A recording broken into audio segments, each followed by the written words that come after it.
So I circle back and I'm like, damn, I ain't get nothing to eat. They snatched up all the food. The catering was really quick. So I said that out loud, not even to anybody. And the main catering guy, he comes over, he goes, "Hey man, you didn't eat?" I was like, "Oh shit, no." He follow me. And he led me into this place where they keep all the food. And he was like, "Hey, this guy here can get anything he wants." And I was like, "Oh, okay." So I'm thinking, that's kind of hyperbole. I just grabbed one thing. He's, "No, no, no." He hands me a box and he's just like, "Grab whatever." And I was like, "Oh, snap." So I just started grabbing a bunch of food.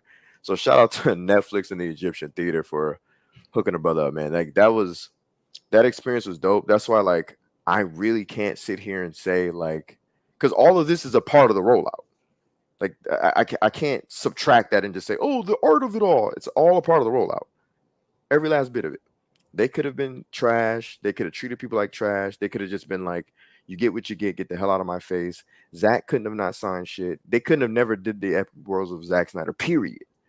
Point blank. So I have to include that in there into the conversation. So shout out to them. And that's not me having utter absolute faith in them. I'm just saying they do deserve um some sort of grace. Just a little bit. My goodness. Just a little bit. Good Lord. So uh I don't know that that's my final thoughts because this is my shit.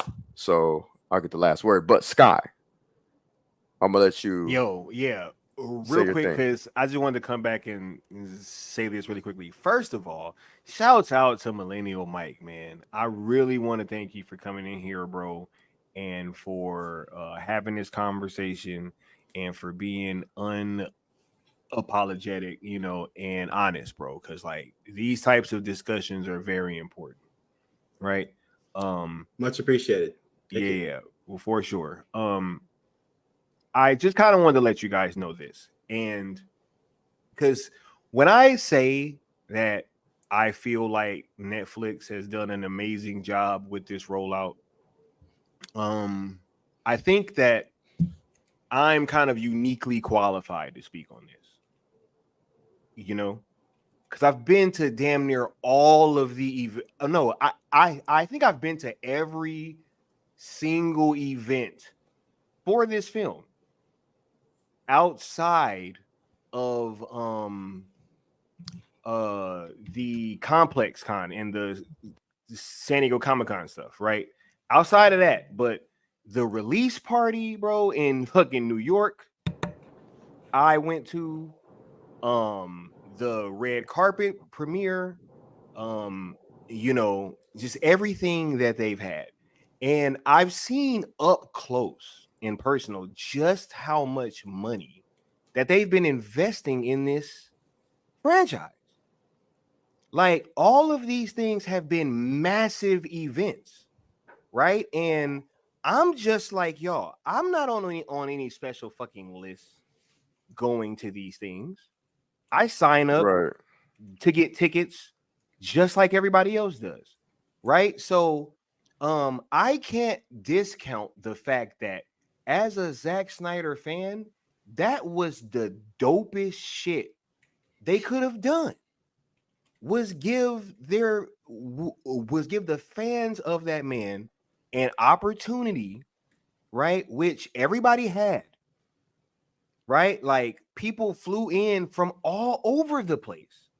So if you wanted to be there, you could have. Like there are things that I just can't let go. Like I personally dropped everything. That fucking release party in NY was off the chain, right? Like they're not doing that for all their franchises like that. Just throwing these big massive parties and stuff. Like what's that? The Benoit Blanc. That don't get that kind of treatment. Pause real quick, Sky. That's what I'm saying, Josh. That's what I'm saying. While you over here talking about that New York experience you had, you got to meet. I mean, come on, bro. Like Yeah. Hey, without this whole rollout, I had come a on, New man. York That's what I'm experience saying, too, bro. bro. Yo, I had a New York experience too, and it was amazing. right? Like, yo, they had the whole cast there, and yo, like this thing had, yo, they have treated this thing so dopely, and so I just can't sit by me personally and just let people say these things because I've actually been going to these events. Facts. I've been seeing the investment up close and personal. So when everybody's saying, "Oh my God, they're not throwing money into this thing," but yet they're having all these events around the country, you know, and they tip top. Like I just couldn't let that go unstated, you know. Yeah, it's much appreciated. And you know, your guys' passion shows that it was in fact effective. You know, so yeah, I agree. And I'm not. That isn't to say that like I would be. I mean, I don't know how I would feel if I were if I went to the events. Yeah, I probably would. I mean, I'd definitely be happy about it. I don't know if it would change my opinion about things or not. Maybe I would have a more positive tone, perhaps. Um, but yeah, you I know, don't think it changed my outlook on the film, but when we talk about the rollout, mm, like I'm you know, like I saw how they had all these big game spots when Rebel Moon Part 1 was coming out. And Part 2 is they were doing big game spots, which are very expensive. Very expensive, right? So they're doing that. There's Here's trailers what I'll being say coming out. too. Like, yo, I mean, yo, it's it's on Instagram, it's on Twitter, it's on mainstream media, it's in fucking events nationwide, right? Like, I don't know what more. I mean, they're at Comic Con, they're at Complex Con, right? Like, I don't know what more they were supposed to do, to be honest, except give the director's cut a splash page. But then I don't know if you want to do that because then you're directing everybody to that. And that type of film is not for everybody. Kids should not be watching that film. okay. So okay, that's a maybe we'll have a. I mean, I'll let Leon make that decision. That's a whole nother thing, you know. I mean, every edgy, dark, like transgressive Netflix series that's ever been out has had a splash page. I mean, one of the biggest, Squid Game, one of the biggest series on Netflix ever is very dark and adult, Bro, and they had cunnilingus in these films, bro. Are we being honest? Like, there's cunnilingus, bro. I mean, Altered Carbon. Hey, I didn't really watch Altered Carbon like that, but Wait, what about Ultra Carbon? Well, it's just like okay. I I mean, don't know. I Well, don't know, bro. the Like, argument this guy is saying is that it shouldn't be for kids. Ultra Carbon wasn't promoted for kids. So correct. Well, that yeah. he related to Mm, they're not being a splash page because whenever there's something new, it goes in the front. It doesn't matter what it is.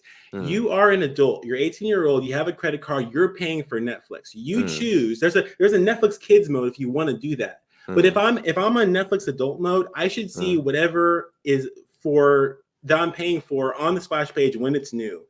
So I don't know. Like I'm not yo, against you, but I I was literally talking to somebody that put the movie on in front of their kid and it got to the core part and he had to cut it off. okay, that's fine. So what we're talking about is filtering content because a streaming platform is going to have everything. Okay, so what you're saying is that if it's not an adult, if it's not for kids, it shouldn't be on the splash screen. But there's other No. things that you can do to go ahead. Tell me what you're saying. No. My point is that they are their main concern. Their main concern, and I'm like I'm gonna give this in this argument. Netflix's main concern is making sure that people view that PG-13 cut, Point blank. right? Okay, I gotcha. I don't think that the director's cuts serve that kind of purpose. Like they are there for the fans that want that type of content, that I, know where it is and know where to get it. I hear If you. I hear if you. they like if there are two different versions, they're going to push for the PG-13 version. Got it. So what you're saying is that you're going even a step further and saying that not only are they trying to promote the PG-13 versions, they're actually in a way making it more difficult. So that way, if you know that it exists, you almost have to look for it. Is basically what you're saying. You know where the Zack Snyder fans had no problem finding that movie. Got it. I mean, I hear Right. what you're saying, but I think that it, that's what that it was for. implies certain things. I No, mean, no, no. I think that film is for the Zack Snyder fans like that. I didn't say that it wasn't. I didn't say that it Right. wasn't. What I think Sky's trying to say is whatever implications that you could say, it's kind of irrelevant because Yeah, the rollout because was there is a PG-13. PG-13 version, bro. Right. Like that is And the I think that's version. that's the part where people that don't like that, they don't like the notion that the PG-13 cuts came out first. Yeah. You're And never gonna be able to say, well, okay, I get it, because that happened first. Yeah. So no matter what, it's just always going to be those things and occur first, and so everything after that is a unnecessary or unreasonable or damaging or terrible compromise. When really that's not the case. I'm not saying you're saying that, Mike. I'm Okay. just saying like that's the Well, argument I that has think been. I understand your guys' perspective a little bit better. I do. Yeah. I do. Yeah. yeah, I'm not coming up on here like pining for Netflix, bro. Like if I would have went to this stuff and it would have been, because I'm not that guy. I'm I'll, hundred I'll percent I'll go a not step that guy, further, bro. Sky, and I've been trying to say this. Let me say this real quick. I'll Mhm. go a step further.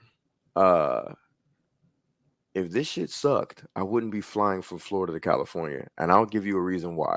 When Rebel Moon came out, or not Rebel Moon, when Army of the Dead came out, I I wasn't showing up to any of these events. They had events for Facts, Army of the Dead. I didn't show up facts. because I wasn't feeling Army of the Dead like that. I thought it was okay. Thought it was cool. I'm looking forward to what's coming next because it was like, it's a cool starting point. Looking forward to seeing what's coming next. Fine. And guess what? I'm not one of those people that's like, oh my God, if they shelve it, that means something. I don't give a shit. Like, I don't get into these stupid arguments. Directors get their shit shelved, greenlit all the fucking time. Doesn't matter. But for some reason, all these little conversations that we're having, they're unique to Zach for some weird reason. That's kind of the point of this entire stream, the analyzing a hero's journey. All these conversations that exist within many major directors and small directors and directors that you'll never fucking hear about. These conversations only exist in the way that they do uniquely to Zach, because when you hear his name, for some reason, it sparks a different vibe, a different energy, and a different form of conversation and approach. But back to my point, I didn't show up to none of this Army of the Dead shit because I was like, it was all right. It was all right. It was fine. When I watched Rebel Moon, I was like, uh, I want a ticket. I'm looking for a plane ticket so that I can fly my ass across the country so that I can see what's good with these movies. I want to see it in theaters. Point blank. Just to I hear let you you. know that I don't just twerk for Zach. I don't twerk for anybody. You know what I'm saying? Like, I show up to shit that I know is gonna be good. Facts. And if it's trash, I'm like, damn, I'm not flying back out for these director's cuts. I saw them too, and I was like, yo, that shit was dope. I just looked at it on its basic bare form. Sci-fi actioner that gave me something to sink my teeth into, where Star Wars was failing, where other franchises were failing. Star Trek, every fucking sci-fi thing that's a major IP failing with their agendas and their narratives and their BS and their corporate speak and their uh, DEI or whatever that acronym is, all that nonsense. Here comes Rebel Moon to give us something that is away from the norm, something to shake up the same old bullshit. And so to me, all this talk about rollouts and Netflix cut it out. I'm not saying everybody on the panel. I'm just saying by and large, everybody chill out. go press play, grab you some popcorn, curl up with your chick, and just watch it and have fun. It's okay to have fun with a Zack Snyder Uh-oh. film. Not everything has to be deep. FUN, bro. That's that F Facts. word. Like, You got good to stay lord. away from that, bro. Yeah, for real. So with You that got being to stay said, away. the fun word, right? With that being said, go ahead and it's going to wrap this up. Mike, brother man, where can they find you? Oh, I had a request. Mama Bear wanted me to read this. In my voice, apparently. She said, "Joy is a singular moment that lasts a lifetime." So there you have it. Anyway, a request from Mama Bear. Where can they find you, brother? Millennial Mike. Twitter. You can find me at I'm surprised you're there, bro. Like, you took a major hiatus. I did. I Now you took back. a year and a half hiatus, and I think part of it was kind of like the Rebel Moon thing was probably part of it, and but yeah. So at the Exiles Net, at the Exiles Net is where you can find me on Twitter. My Substack, I write. I write some articles and some reviews and things like that on there. You can find it me at millennialmike.substack.com. Mama Bear, can you do me a favor? Can you put this information in the chat so the chat can get a visual, if you don't mind, or any other mod? That would be awesome. And then you can also find me on Discord as well. I have the Exiles Network Discord. The Reasons I'm Broke Discord is my buddy Dan. He has a podcast. Actually, we just did a discussion, me and Dan, on the Reasons I'm Broke podcast. It's going to be coming out soon, so you can watch out for that as well. That's what's up. Appreciate you, Mama Bear, and thank you, Mike, for. I haven't heard Reasons in a while, man. I got to check y'all out. Yeah. No, Dan's great. We had a similar dynamic, Oh Lord. Two contrarians. Well, no. The dynamic between me and you was similar. So he is more. Yeah. Gotcha. Okay. I was about to say, damn, what does that look like? No. I'm always alone. Word. The man himself, my dog, the big homie, Skywalker the Jedi. We all know where we can find you, but just in case, where can they find you, brother? What we doing next? Man, shouts out to all y'all, bro. Much love to the Millennial Mike once again for coming on the show, coming on the panel, and for holding his ground. Much respect, bro. Y'all just subscribe to the channel. We got cartoons and cereal tomorrow morning, special edition, because I was gonna do the Rebel Moon double feature watch along when the film came out, but we ended up going to the screening, so we had to push that back. So I will be doing a double feature tomorrow, but we're gonna be breaking it up. Chapter 1 in the morning and then chapter 2 in the evening. So tomorrow morning, cartoons and cereal, we will be watching Rebel Moon chapter 1, Chalice of Blood. You dig? Make sure that you guys are subscribed to the channel and that you got that notification bell hit, and when I'm going live, because we be doing a lot of discussions and a lot of dope conversations going on over there, in my opinion, right? That's just a little old me, and a little bias, right? And lastly but not least, if it's one thing that I've learned, it should be going to experience these things for yourselves. Like, that's the one thing is that I've kind of been trying to stress to everybody that I know that kind of does content. I think that everybody should start pulling up to this, because like what happens is when you're there, you can't.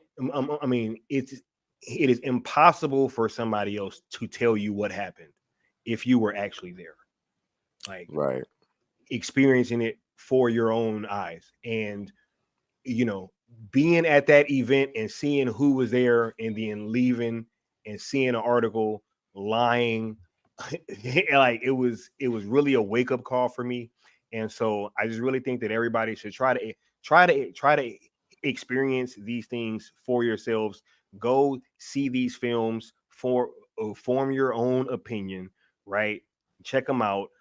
And hey, if there is something going on with your favorite filmmaker or any type of franchise that you're into, just try to actually go and see if it's lit, see what it's like. Cause yeah, that was just kind of what made this whole rollout conversation kind of tough for me.